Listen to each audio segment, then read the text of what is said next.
ముద్దుల మావయ్య నేను జనరల్ గా మూవీ చూడను, అదొక్క మూవీ 9 times చూశాను.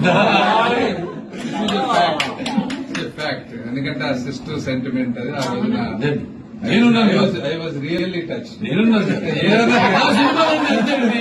నేనున్నాడు స్టోరీ మెసేజ్.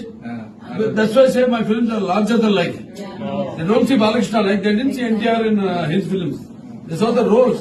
సర్దార్ పాపారెడ్డి కానివ్వండి, లేకపోతే బుబ్బులి బుల్లి కానివ్వండి, లేకపోతే కొండవీటి సింహం కానివ్వండి, లేకపోతే justice Chowdary, N T Rama Rao character blessed. Subject message.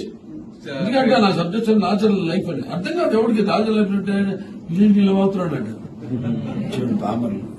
అట్లా బాలయ్య బాబు గారి సినిమాలు చూస్తే అట్లా పెరిగాం. మళ్ళీ ఇప్పుడు కూడా ఈ విధంగా అంటే ఈ తరానికి తగ్గట్టుగా సినిమాలను అడ్జస్ట్ చేసుకుంటూ అద్భుతంగా చేస్తా ఉన్నాడు. వచ్చే తరానికి తగ్గట్టుగా కూడా నేను ఎంతో మంది హీరోలు ఉన్నా కూడా మీరు ఇట్లా పర్సనల్ టైం తీసుకొని హాస్పిటల్ వెళ్ళి అందరూ చెప్పినట్టుగా ప్యూర్ హార్టెడ్ గా ఓపెన్ గా ఉండటం, అన్నిటికంటే ముఖ్యంగా ఫ్యామిలీ తోటి అద్భుతంగా గడపడం, ఇవన్నీ అంటే మీ ట్రూ నేచర్ కి తగ్గట్టుగా నేచర్ ఈ రోజున మీకు